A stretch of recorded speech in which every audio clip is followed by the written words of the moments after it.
பாடசாலை மாணவர்களிடமும் கையெழுத்துக்கள் பெறப்பட்டதுடன் நல்லூர் ஆலயம் முன்பாகவும் இந்த நடவடிக்கை முன்னெடுக்கப்பட்டது. சர்வதேச பொறுப்புக்கூறல் பொறிமுறைகளுக்கான தமிழர் செயற்பாட்டுக் குழுவின் ஏற்பாட்டில் இந்த கையெழுத்து வேட்டை யாழ்ப்பாணத்தில் தொடர்ந்து 5வது நாளாகவும் முன்னெடுக்கப்பட்டது. சர்வதேச மனிதாபிமானம் மற்றும் மனித உரிமை மீறல்களில் ஈடுபட்டோருக்கு எதிராக சர்வதேச குற்றவியல் செயல்முறைகளுக்கான பொறிமுறையை ஸ்தாபிக்குமாறு ஐக்கிய நாடுகள் சபையை வலியுறுத்துகின்றோம் என்ற துணைப்பொருளின் கீழ் கையெழுத்துக்கள் சேகரிக்கப்படுகின்றன. யாழ் ஊடக மையத்தில் இன்று இடம்பெற்ற ஊடக சந்திப்பில் கலந்து கொண்ட வடமாகாண சபை உறுப்பினர் M.K. சிவாஜிலிங்கம் கருத்து தெரிவித்தார்.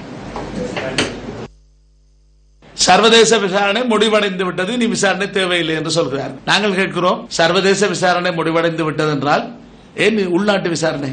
உள்நாட்டு விசாரணை வெளிநாட்டு கண்காணிப்புடன் அப்படின்னா என்னது விசாரிக்க போறீங்க? இலங்கைக்கான சர்வதேச குற்றவியல் தீர்ப்பாயம் போன்று ஒன்று ஏற்படுத்தப்பட வேண்டும் என்று கேட்கிறோம்.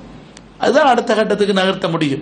சர்வதேச விசாரணை பொறிமுறை என்று நாங்கள் கேட்கிறோம். அதை விட்டு உள்நாட்டுக்குள்ளே வைத்து தடவி கொண்டிருப்பதால் எந்த பிரயோசனமும் இல்லை. 4 கட்சிகள்ல 3 கட்சிகள் உறுதிபட தெரிவித்திருக்கின்றன.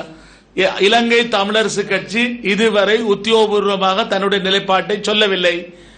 அல்லது இலங்கை தமிழரசு கட்சியினுடைய பேச்சாளரும் தமிழ் தேசிய கூட்டமைப்பினுடைய பாராளுமன்ற குழுவால் அமைக்கப்பட்ட பேச்சாளரும் உள்நாட்டு விசாரணை வெளிநாட்டு மத்திய மேற்பார்வை என்று சொல்கிறார்கள்.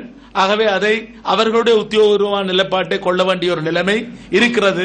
இதே போல இலங்கை தமிழரசு கட்சியினுடைய தலைவர் கௌரவ மாவிசேனாதராஜா அவர்களும் இதே கருத்தை தெரிவித்திருக்கிறார். இதை நான் சுட்டிக்காட்டித்தான் தமிழ் மக்கள் தெரிந்து கொள்ள வேண்டும் என்ற நிலை இல்லை. இதன்போது எதிர்வரும் ஜெனீவா மனிதுரிமைகள் பேரவை தொடர்பிலும் வடமாகாண சபை உறுப்பினர் M.K. சிவாஜிலிங்கம் கருத்து தெரிவித்தார். கௌரவ உறுப்பினர் திருமதி அனந்தி சசிதரன் அவர்கள் 2014 மார்ச் மாதமும் கலந்து கொண்டிருந்தார். பின்னர் செப்டம்பரிலும் கலந்து கொண்டிருந்தார். 2015 மார்ச்சிலும் கலந்து கொண்டிருந்தார். ஜெனீவாவுக்கு செல்ல வேண்டும் என்று நான் விண்ணப்பித்திருக்கிறேன். என்னுடைய விண்ணப்பம் ஏற்றுக்கொள்ளப்பட்டிருக்கிறது.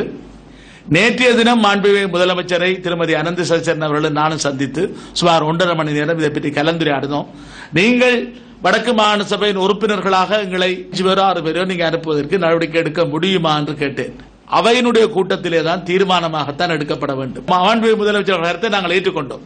நான் கேட்டேன், நேரடியாக வடக்கு மாகாண சபையிலே நிறைவேற்றப்பட்ட 2 தீர்மானங்களை உங்களுடைய கடித தலைப்பிலே நீங்கள் எழுதி கையெழுத்து போட்டு எங்களுக்கு உறுதிப்படுத்தப்பட்ட பிரதியாக தருவீர்களாக இருந்தால் இனப்படுகொலை தீர்மானத்தையும் செப்டம்பர் 1ஆம் தேதி நிறைவேற்றப்பட்ட சர்வதேச நீதி விசாரணை பொறிமுறை என்ற இதை தருவதற்கு அவர் இணங்கி இருக்கின்றார். வேண்டுகோள் கடிதத்தை கையளிக்குமாறு கேட்டிருக்கிறார். நான் நேற்று வேண்டுகோள் கடிதத்தை கையளித்திருக்கேன். இன்றோ அல்லது நாளையோ எனக்கு அந்த பிரதிகள் ஒட்டுமொத்தமாக வழங்கப்படும்.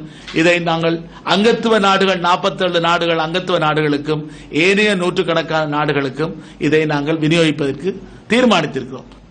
செப்டம்பர் 12ஆம் தேதியிலிருந்து அக்டோபர் 11 வரை எனக்கு விடுமுறை வழங்குமாறு நான் எழுத்திலே கோரியிருக்கின்றேன்.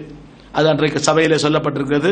அனுமதி இன்னமும் ஆளுநருடைய அனுமதி எனக்கு தரப்படவில்லை.